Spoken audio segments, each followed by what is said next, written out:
वाटत होतं. सायकल होती सोबतीला. सायकल मला प्रवासात साथ द्यायची, मला आधार द्यायची आणि मला इच्छित स्थळी पोहोचवायची.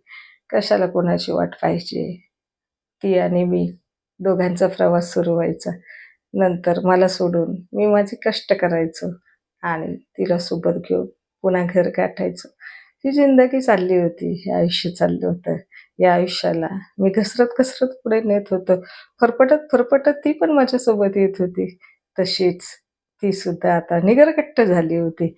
तिलाही खाचखळगे परिचित झाले होते. ती पण उचलायची, आपटायची, ती पण खाड-खाड वाजायची माझ्यासोबत. ती पण धावताना तिचीही दमछाक व्हायची.